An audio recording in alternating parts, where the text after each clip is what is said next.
அத்தனை சொந்தங்களுக்கும் வணக்கம். மீண்டும் அனைவரை சந்திப்பதில் மிக்க மகிழ்ச்சி. இந்த வீடியோவில் என்ன விடயம் சம்பந்தமாக பார்க்க போகிறோம்னு சொன்னால், எங்களுடைய வடபகுதியில் உணவு திருவிழா அப்படி என்று சொல்லி எங்களுடைய வடபகுதி இளைஞர்கள் ஏமாற்றப்பட்ட சம்பவம் தொடர்பாக சமூக ஊடகங்களில் பல பகிர்வுகள் வெளியாகி இருக்கின்றன. அந்த விடயம் சம்பந்தமாக தான் இந்த வீடியோவில் திட்ட தெளிவாக பார்க்க போகிறோம். 3000 ரூபாய் ஒரு தனிநபருக்கு அப்படின்னு சொல்லப்பட்டது.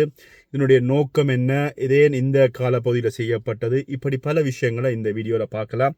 ஏன் இந்த உணவு திருவிழா சக்ஸஸ் ஆக முடியலை, இராணுவத்தினர் வரவழைக்கப்பட்டிருக்கிறார்கள் மக்களை வெளியேற்றுவதற்காக, இவ்வாறான சம்பவங்கள் இங்கே பதிவாகி இருக்கிறது. வாங்க வீடியோக்குள்ளே போகலாம். நான் உங்கள் தோழன் ரதன்.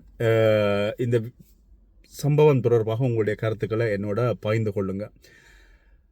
அதாவது வடபகுதியில் இருக்கின்ற மக்களை இலகுவாக ஏமாற்றலாம், அல்லது வடபகுதியில் இருக்கின்ற மக்களிடம் புலம்பெயர் தேசத்திலிருந்து வருகின்ற பணம் அளவுக்கு அதிகமாக திரள்கிறது, அல்லது அங்கே பார்த்தீங்கன்னா நடமாடுகிறது அப்படின்னு சொன்னால் எங்களுடைய வடபகுதியில் இருக்கின்ற பணம், புலம்பெயர் தேசத்திலேருந்து வந்திருக்கின்ற பணம். அதே மாதிரி இன்னொரு விஷயம் பார்த்தீங்கன்னா, இந்த காலப்பகுதி, இந்த 7ஆம் மாதம் 8ஆம் மாதம் இந்த காலப்பகுதியில் புலம்பெயர் தேசத்திலிருந்து வந்திருக்கின்ற தமிழர்கள் எப்படியாவது அவருடைய குடும்பங்கள் உறவினர்களை கூட்டிக் கொண்டு இந்த நிகழ்வுக்கு வருவார்கள். இந்த டாக்கெட்டின் அடிப்படையில் தான் இந்த நிகழ்வு இடம்பெற்றது. இது சக்ஸஸ் ஆகலை. இது இப்போ பிரச்சனையில் முடிஞ்சிருக்கிறது. நேற்றைக்கு இடம்பெற்ற நிகழ்வு ஓரளவுக்கு சாதாரண சூழ்நிலையில் முடிஞ்சிருக்கிறது. இன்றைக்கு பார்த்தீங்கன்னா அங்கே கலந்து கொண்ட மக்கள், பெருமளவான மக்கள் வந்திருந்தார்கள். அவ்வளவு மக்களும் உள்வாங்கப்படவில்லை. மக்கள் அவ்வளவு பேரும் வழியில் நின்றார்கள். 8 மணிக்கு பிறகு சாப்பாடு இல்லை அப்படின்றது பிரச்சனை. இது சம்பந்தமாக அங்கே இடம்பெற்ற கலவரங்களுடைய வீடியோக்கள் வெளியாகிறது. அந்த வீடியோக்களை பார்த்துட்டு வாங்க. இது சம்பந்தமாக தொடர்ந்து நாங்கள் பேசுவோம்.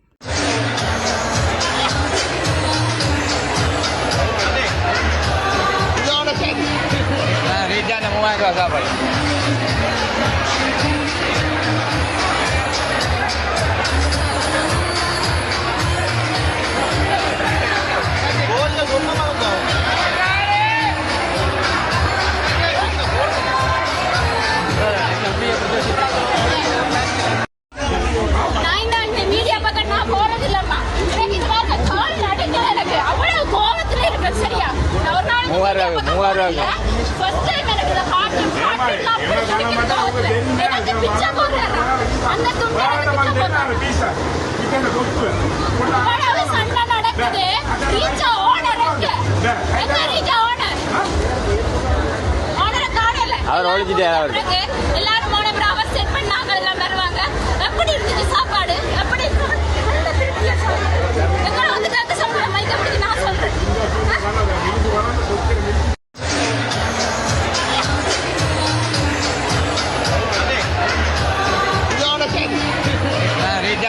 சாப்பாடு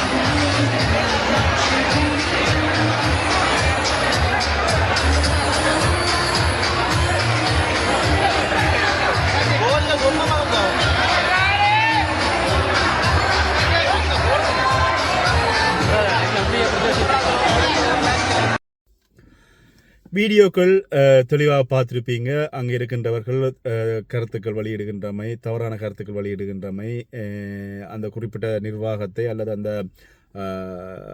முதலாளியை கேவலமாக பேசுகின்ற விஷயங்கள் எல்லாமே நீங்கள் பார்த்துருப்பீங்க. ஒரு உணவு அப்படி என்ற பொழுது 3000 ரூபாய்க்கு 3000 ரூபாய் பணத்தை நாங்கள் கட்டிவிட்டு அவ்வளோ உணவை நாங்கள் சாப்பிட முடியுமா அப்படின்னு சொன்னால் வாய்ப்பே இல்லை. நீங்கள் ஒரு நபர்னுடைய வயிற்றுக்கு அளவான சாப்பிடத்தான் சாப்பிட முடியும். சரி, அவருடைய நேர அளவு பின்னர் 4 மணிலேருந்து இரவு 10 மணியாக இருந்தாலும் நீங்கள் எவ்வளவு தான் நடந்து தெரிஞ்சாலும் ஒரு அளவுக்கு மேலே நீங்கள் சாப்பிட முடியாது. இது ஒரு பிரச்சனை. ரெண்டாவது இங்கே நிர்ணயிக்கப்பட்ட டிக்கெட் பெரியாக்களுக்கு 3000 ரூபா, சிறியவர்களுக்கு 2500 ரூபா வாங்கப்பட்டதாக ஒரு கருத்து சொல்லப்படுறது. சிறியவர்கள் 2500 ரூபாய்க்கு சாப்பிடுவார்களா அப்படின்றது கேள்விக்குறி. இதில் இது லாப நோக்கத்தோடு செய்யப்பட்ட ஒரு உணவு திருவிழா. அதில் கட்டாயம் டிஜே, அது மட்டும் இல்லாமல் இவ்வளோ லைட்ஸ் போட்டு இவ்வளோ ஒரு பெரிய பிரமாண்டமாக செய்கின்ற போது அதுக்கான செலவாவலாத்தையும் இந்த உணவில் தான் எடுக்கணும். உள்ளுக்கு வருகின்ற என்ட்ரியில் வைக்கின்ற நுழைவு கட்டணத்தை வச்சு தான் எடுக்கணும். ஆனால் இது ஏன் சக்ஸஸ் ஆகலை அப்படின்னு சொல்லி நீங்கள் பார்க்கின்ற பொழுது இல்லை நிறைய விஷயங்கள் இங்கே இருக்கிறது.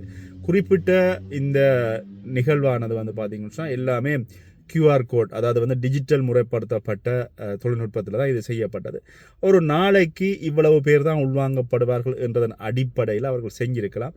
அவர்களுடைய அளவு வந்து அளவுக்கு அதிகமாக இருந்தது. இது சமூக ஊடகங்களில் பகிரப்பட்ட விளம்பரங்களை நம்பி ஏமாந்த மக்களினுடைய மனநிலைமையை இங்கே வந்து நாங்கள் குற்றம் சொல்வதா, அல்லது இதில் லாப நோக்கத்தில் வந்து பயணிக்க முடிஞ்ச அந்த முதலாளியினுடைய அவருடைய எதிர்பார்ப்பை வந்து நாங்கள் இதில் குறை சொல்வதா அப்படின்றதை தாண்டி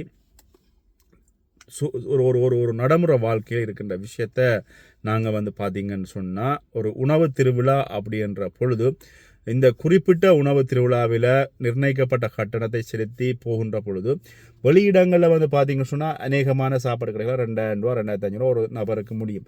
ஒரு 500 ரூபா தானே கூட சரி நான் கட்டி போவோம்னு சொல்லி நினைக்கின்ற எங்களுடைய மக்களுடைய மனநிலை அதில் மாற்று கருத்தில் அவங்க வந்து விரும்பி போயிருப்பாங்க.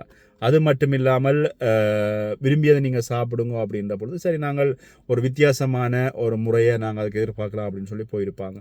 அது மட்டும் இல்லாமல் ஆடல் பாடல்கள், உள்நாட்டு வெளிநாட்டு உணவுகள் அப்படின்ற பொழுது எல்லாருக்குமே ஒரு எதிர்பார்ப்பு இருக்குது, நாங்கள் இதுக்குள்ளே போய் என்ன நடக்கிறது அப்படின்றத பார்ப்போம் அப்படின்னு சொல்லி. ஆனால் இந்த நிகழ்வுகளில் பங்கேற்றிய மக்கள் வந்து பார்த்திங்கன்னா நடுவே வீட்டுக்குள்ள அடப்பட்டிருக்கிறார்கள். மற்ற வடபகுதியில் இருக்கின்ற தமிழர்களை பொறுத்தவரையில் பணம் தாராளமாக அவர்களுடைய கைகளில் புரள்கிறது. வெளிநாட்டு பணம் அவர்களுடைய கைகளில் தாராளமாக புரள்கிறது. அதனால் வந்து அளவுக்கு அதிகமான மக்கள் வருவார்கள் அப்படி என்ற எதிர்பார்ப்பு இருந்தது. கடந்த வருடம் நடைபெற்ற இந்த உணவு திருவிழா ஓரளவுக்கு அவர்களால் சக்ஸஸாக முடிந்திருந்தது. ஆனால் இந்த முறை இந்த உணவு திருவிழா வந்து பார்த்திங்கன்னு சொன்னால் நிகழ்ச்சி அமைப்பாளர்களையும் தாண்டி கைமீறி போன ஒரு நிகழ்வு தான் காரணம். என்று சொன்னால் இறுதிக்கட்டத்தில் போலீசார் வரவழைக்கப்பட்டிருக்கிறார்கள், இராணுவத்தினர்கள் வரவழைக்கப்பட்டிருக்கிறார்கள். அப்படி என்ற பொழுது இந்த மக்களுடைய அளவை கட்டுப்படுத்த முடியாமல் போனது நிர்வாகத்தினுடைய ஒரு தவறான திட்டமிடல் அப்படின்னு தான் இந்த விஷயத்தை வந்து நாங்கள் பார்க்கணும். அது மட்டும் இல்லாமல் இங்கே வந்து பார்த்தீங்கன்னு சொன்னால் நீங்கள் நுழைவிச்சுக்கிட்டேயோ அல்லது வந்து டிஜிட்டல் முறையில் நீங்கள் ஸ்கேன் பண்ணி உள்ளுக்கு வரணுமென்ற பொழுது ஒரு குறிப்பிட்ட அளவு ஒரு 5000 பேர் தான் இன்றைக்கு உள்ளே எடுக்கிறோம், நாளைக்கு 5000 பேர் தான் உள்ளே எடுப்போம், 2 நாள் கூட போட்டிருந்தாலும் பரவாயில்ல, நாளண்டைக்கு 5000 பேர் தான் உள்ளே எடுப்போம் அப்படின்னு சொல்லி ஒரு ஆட்களினுடைய அளவை வந்து வரையறைக்கு உள்ளே வச்சுருந்துருக்கணும். இவர்கள் வந்து அதை வரையறைக்கு வைக்காமல் அன்லிமிட்டட், அதாவது வந்து வரையறை இல்லாமல் வச்சதுனால எல்லா இட பகுதியிலேருந்து வருகின்ற மக்கள் வந்து பார்த்திங்கன்னு சொன்னால் அளவுக்கு அதிகமாக வந்த பொழுது உள்ளே வந்து உணவினுடைய பற்றாக்குறை அப்படின்றது வந்து திடீரென ஏற்பட்ட பொழுது அந்த மக்கள் வந்து டென்ஷன் ஆகிட்டாங்க, குழம்பிட்டாங்க அப்படின்றதான் இதில் வந்து ஒரு விஷயம். அதை விட இன்னொரு விஷயம் வந்து எங்களுடைய மக்களில் இன்னொரு தவறு, பெரிய ஒரு தவறு என்னன்னு சொன்னால், இந்த நிகழ்வில் பங்கேற்கின்ற பொழுது எனக்கு தெரியல 3000 ரூபாய்க்கு நீங்கள் முழு சாப்பாடும் சாப்பிடுவீங்களா என்ற அளவுக்கு உங்களுடைய வயிற்றில் இடம் இருக்கா அப்படின்றத நீங்கள் யோசிக்கணும். இல்லை அந்த உணவுகளில் வந்து ஒரு கொஞ்சம் தான் நீங்கள் டேஸ்ட் பண்ணி பார்க்க போகிறீங்க. அதை விட நீங்கள் அளவுக்கு அதிகமாக டேஸ்ட் பண்ணி பார்க்க போகிறது இல்லை. அது மட்டும் இல்லாமல் இந்த அளவுக்கு அதிகமான மக்கள் நெரிசல் இருக்கின்ற இடத்துல நீங்கள் உணவை சுவைக்க முடியுமா, உங்களுக்கு அவ்வளவு தராதரத்தில் உணவு வருமா அப்படின்றதே கேள்விக்குறி, என்னை பொறுத்தவரை கேள்விக்குறி. அது மட்டும் இன்னொரு விஷயம் என்னென்னு சொன்னால், இந்த உணவு வகைகள் எப்படியாவது உள்ளே வந்து நீங்கள் எடுத்து சாப்பிடுகின்ற பொழுது இதில் சொல்லவும் கூடாது, சொல்கிறது சரியில்லை, இருந்தாலும் சொல்கிறேன், சுகாதார முறையில் இந்த உணவுகள் இருக்கிறதா, எந்த ரசாயன கலப்படம் இல்லாமல் இருக்கிறதா அப்படின்றது எல்லாமே கேள்விக்குறி. அதை தாண்டி இல்லை நாங்கள் ரசாயன கலப்படம் இல்லாமல் தான் இந்த உணவுகள் இருக்கிறது அப்படின்னு சொல்லி நீங்கள் எதிர்பார்த்தீங்கன்னு சொன்னால் அது உங்களுடைய ஒரு எதிர்பார்ப்பை பூர்த்தி செய்கிற விஷயமா இருக்குது. ஆனால் என்னை பொறுத்தவரையில் இந்த உணவு திருவிழாவில் வந்து நீங்கள் உணவு காணாமல் போகிறது அப்படின்ற பொழுது ஏற்கனவே உணவு தயார் எல்லாமே வந்து ரெடி பண்ணி வச்சுருப்பாங்க. என்ன சொன்னால் அடுத்த கட்டம் ஜனங்கள் வருகின்ற பொழுது சூடாகி கொடுக்குற மட்டும்தான் அவங்களோட வேலையாக இருக்கும். அதுக்கு முதலே வந்து இது எல்லாமே வந்து உணவுகள் எல்லாமே தயார் நிலையில் செய்து ஃப்ரிட்ஜிலையோ அல்லது வந்து அதுக்கேற்ற வகையில் வந்து அது இருந்திருக்கும். இப்படி இருக்கின்ற பொழுது குறிப்பிட்ட இந்த திட்டமிட்ட இந்த நிகழ்வு ஒரு 5000 பேர் இன்றைக்கு கொள்ளளவுள்ள அந்த நிகழ்வாக இருக்கின்ற பொழுது 5000 பேரோட ஸ்டாப் பண்ணியிருக்கணும். அது எப்படி ஸ்டாப் பண்ணியிருக்கணும்னு சொன்னால் நீங்கள் டிஜிட்டல் சிஸ்டத்திலேயே வந்து 5000 பேரோட நீங்கள் வந்து பிளாக் பண்ணியிருக்கணும். அதுக்கப்புறமா வந்து நீங்கள் வராதேங்கோ, வர வேணாம் மக்களை நீங்கள் உள்ளே வராதேங்கோ, இங்கே வந்து இந்த நிகழ்வில் வந்து கலந்து கொள்ளாதேங்கோ அப்படின்ற ஒரு விஷயம்.